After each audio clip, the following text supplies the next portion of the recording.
luar biasa. Jadi kita meniru Rasulullah SAW lengkap.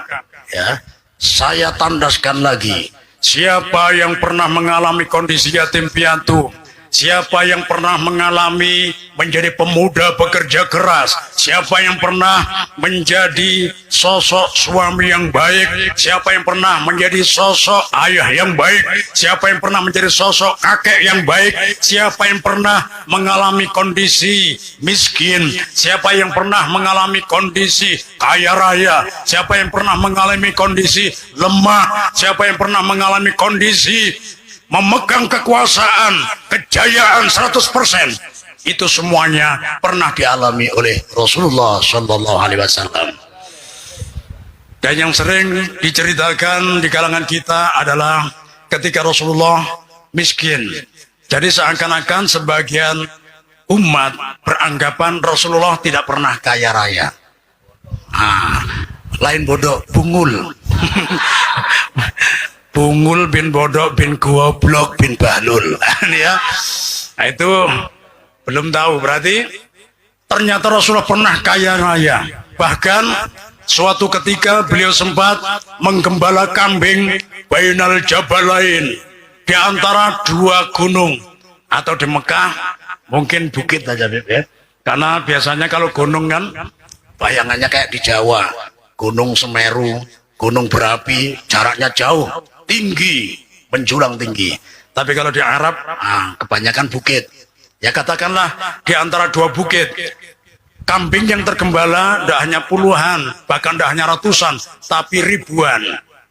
Yang punya Rasulullah pribadi. Saat itu beliau pegang tongkat sedang menggembala kambing beliau. Suatu ketika ada salah satu tanam tidak bakal keturutan karena hujan tidak kunjung datang. Walhasil mereka istilahnya dilanda busung lapar, kelaparan. Akhirnya sebagai kepala kabilah, kepala suku, dia punya tanggung jawab untuk kesejahteraan atau keselamatan rakyatnya. Akhirnya dia berusaha cari bantuan. Ternyata kepala suku kalau cari bantuan lihat-lihat, karena jaga image juga. Jadi kalau ada melihat muha-muha pamalar, mendingan gak ada usah minta bantuan. Ini ya. Pas melihat wajah Rasulullah sudah kelihatan, wajah beliau bersinar, wajah orang dermawan, maka dengan penuh harap dan keyakinan orang ini orang baik, bukan orang pelit, aku akan mencoba cari bantuan. Disampaikanlah keluhannya. Akhirnya Rasulullah pun tersenyum, ya. Dan tongkat yang beliau bawa dikasihkan, ya, khud hadzal aswa, pegang tongkat ini, ya. Ternyata sempat salah faham, wahai Muhammad, ini orang masih kafir, ya. Jadi kalau orang kafir nyebut Muhammad tidak ada penghormatan sama sekali. Atau orang udik, orang badui, ini juga manggil tanpa sebutan penghormatan. Kalau para sahabat, ya Rasulullah, ya Nabi Allah. Kalau orang udik, orang kafir masih ya Muhammad. Atau yang positif ada nyebut langsung ya Muhammad karena saking dekatnya, yaitu malaikat Jibril. Nah, malaikat Jibril karena dekat, tapi kalau yang lain orang udik. Nah, ini ya tanpa penghormatan mereka. Ya Muhammad, ya, aku tadi sudah berusaha husnudzon, positive thinking, berbaik sangka bahwa engkau akan memberikan bantuan kepadaku. Tapi apa yang aku dapatkan? Penghinaan. Aku minta kambing, kamu kasih tongkat. Nah, memangnya disuruh jadi security dan bawa tongkat, ya. Ternyata Rasulullah menerangkan, apakah engkau pernah dengar Muhammad berbohong? Tidak pernah. Justru itu bikin aku penasaran. Semua perkataanku jujur. Aku tidak pernah berbohong, tidak pernah mengecewakan siapapun, termasuk engkau. Jadi maksud tongkat ini aku berikan kepadamu adalah, ketahuilah, kambing yang sekarang tergembala di antara dua bukit ini, jumlahnya ribuan, sekarang juga menjadi milikmu. Subhanallah, luar biasa, tidak tanggung-tanggung kedermawanannya. Akhirnya kambing tersebut segera dibawa pulang ke kaumnya oleh kepala kabilah, kepala suku tadi. Berhari-hari kambing tersebut dikonsumsi. Pagi kambing ya mungkin gulai, siang kambing guling, ya, malam kambing di sate, ya, malam-malam sambil bakar nyamuk, bakar bukur ya. Alhamdulillah. Walhasil sehari-hari makan kambing, yang dikonsumsi hanya kambing, dan herannya tidak ada yang terkena darah tinggi. Tidak ada yang terkena asam aurat. Ini penyakit di Arab ya. Kalau di Indonesia ya asam urat. Gitu ya. Di Arab asam aurat ya. Luar biasa ya. Loh kok bisa? Ini bisa kita tiru. Ternyata yang mereka minum adalah susu kambing. Jadi susu kambing ini penetralisir darah tinggi. Jadi kalau ada keluarga kita, terutama kai-kai kita, ya melihat tetangga bakar sate kambing, Anda nyicipi, ditangati, kasihan. Jangan dilarang, siapkan solusinya, susu kambing dulu. Ya. Ini kalau sudah kai-kai ya, kalau yang masih anum-anum, biasanya darah tingginya bukan karena kambing. Tapi apa? Ketika mau ngambil kambing, ya di acara prasmanan, bininya di sebelah ditangati, hanya mau ngambil dipukul, jangan makan kambing. Mau ngambil daging sapi dipukul lagi, jangan makan daging sapi. Mau ngambil tempe dipukul lagi, jangan makan tempe. Makan apa ini? Ini justru yang bikin darah tinggi. Jadi darah tinggi bukan karena makan kambingnya, tapi karena rancak ditangati bini. Nah ini ya bahaya, apalagi hendak kawin pulang ditangati pulang ya. Ini makin cepat darah tingginya. Nah, ini ya luar biasa. Jadi Allah Subhanahu wa taala meletakkan obat tidak jauh ya dari penyakitnya. Misalkan yang sudah kena darah tinggi, obatnya tidak jauh. Kalau makan dari daging kambing kena darah tinggi, maka solusinya tidak jauh dari kambing tersebut, susu kambing, bukan susu sapi ya. Ya, jadi penetralisirnya adalah susu kambing. Ya, kalau di sini sudah banyak kambing etawa, ya, luar biasa. Jadi demikian. Ya, sebagaimana penelitian sebagian mahasiswa dan mahasiswi ketika meneliti seekor lalat. Jadi tidak hanya kita yang habis di PHK akhirnya mau bunuh diri, ya. Tidak hanya manusia ya. Ternyata lalat pun ada yang muter-muter terbang, bosan hidup, mau bunuh diri. Jadi ketika mau bunuh diri cari teh yang masih panas, terjun ya, masuk ya ke teh panas, tajabur, ya, langsung isdet, koid, mate, ya, tahu mate, Pak? Ini mohon maaf ya, istilah-istilah meninggal dunia Beb ya, biasanya beda-beda, ya. Oh ini tetangga kita apa? Mati, oh masih bagus. Kenapa? Nikmatnya ganti. Kemarin dapat nikmat dunia, sekarang ganti nikmat kubur. Nah, dan yang mendapatkan nikmat kubur ini adalah salah satu pertanda dia mendapatkan salah satu pertamanan dari pertamanan surga. Ini DP-nya surga. Nanti pelunasannya di akhirat di surga. Ya, nah, makanya kalau di kuburan kok disiksa, ini mohon maaf lagi-lagi, yang disiksa ini diantaranya adalah orang yang pemalar, ya. Orang yang pelit, saking pelitnya, tidak hanya ya zakat yang hukumnya wajib, ya. Sedekah, jangankan sedekah ya yang sunnah, yang wajib pun zakat tidak dikeluarkan. Alasannya apa? Saking cintanya terhadap hartanya, ya. Nah, dia cinta sama hartanya, tapi hartanya tidak membalas cintanya, ya. Hartanya ini tidak sudi. Kalau Allah mengizinkan dia kabur, dia akan kabur. Cuma nggak ada kakinya, maka nggak bisa kabur ya. Tapi nanti terbalas. Ketika kapan? Ketika di alam kubur. Ya.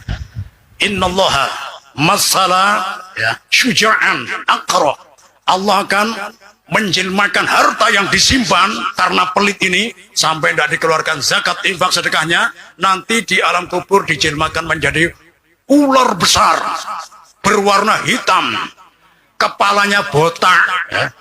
Mohon maaf ya, ada ular yang punya rambut ya. Kepalanya botak. Kalau alasan ini kenapa kok kepalanya botak?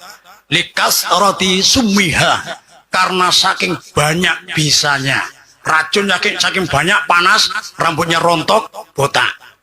Kalau kita rambut rontok, banyak mikir kreditan. Yang muda-muda kok sudah botak, oh mikir kreditan motor nggak lunas-lunas ya. Yang sudah bapak-bapak ya kreditan rumah ya nggak lunas-lunas. Dari dulu sampai sekarang jadi kontraktor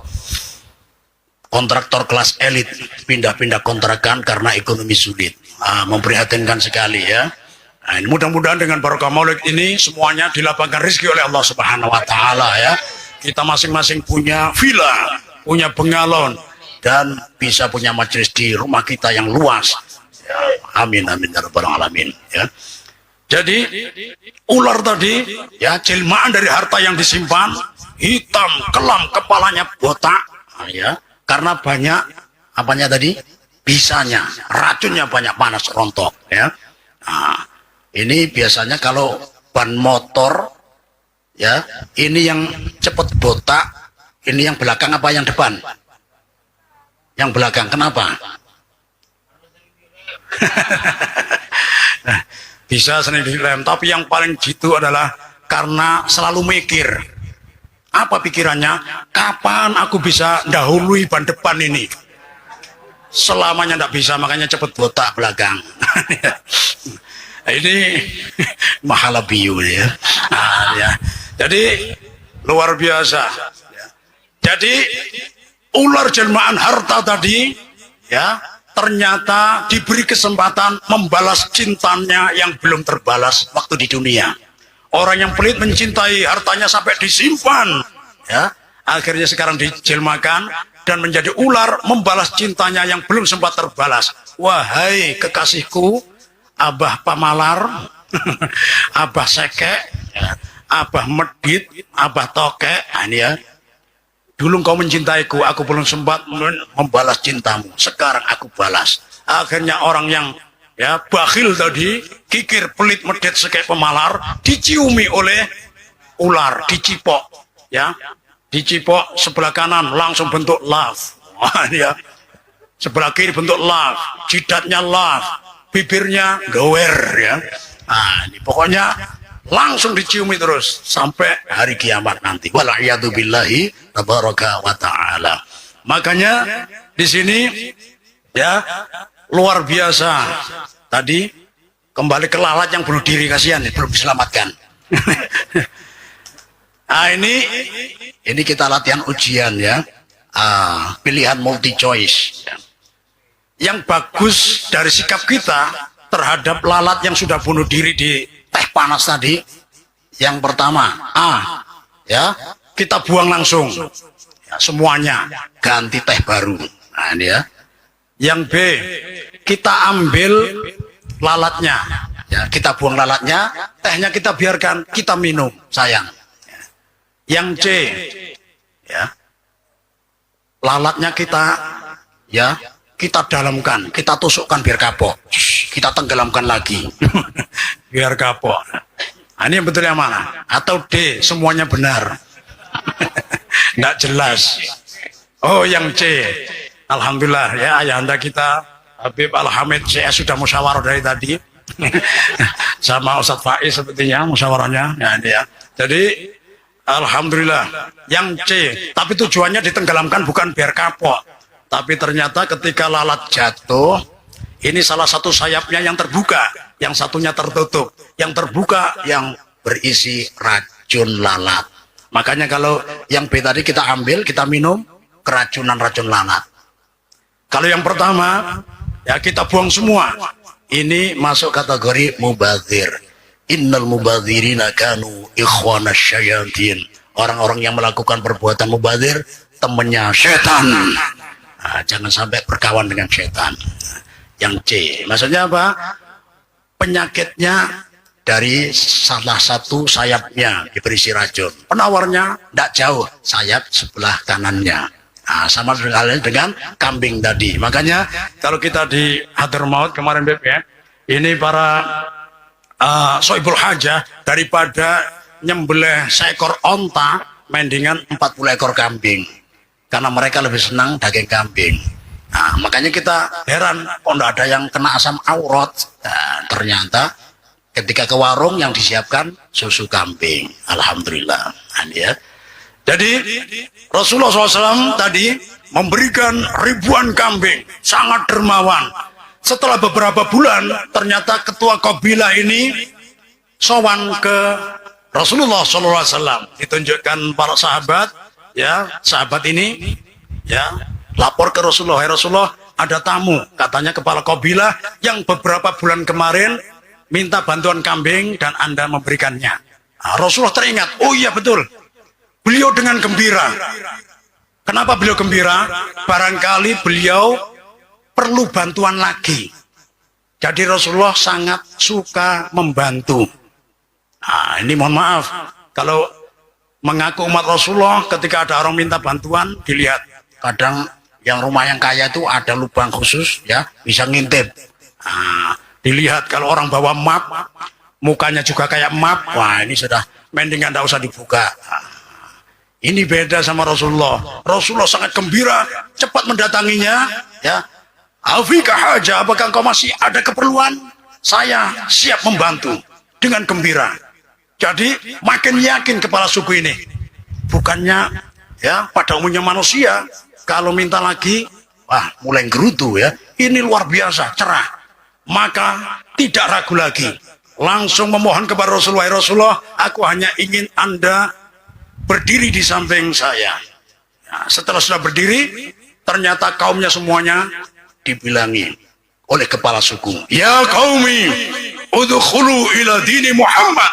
Wahai kaumku sekalian, masuklah kalian ke agamanya Muhammad. Tidak tahu agamanya apa, aku belum tanya juga. Ya, itu kepala sukunya. Ya, nah, makanya ya rakyatnya kritis. Ya, nah, kalau di sini yang kritis ini biasanya mahasiswa ya.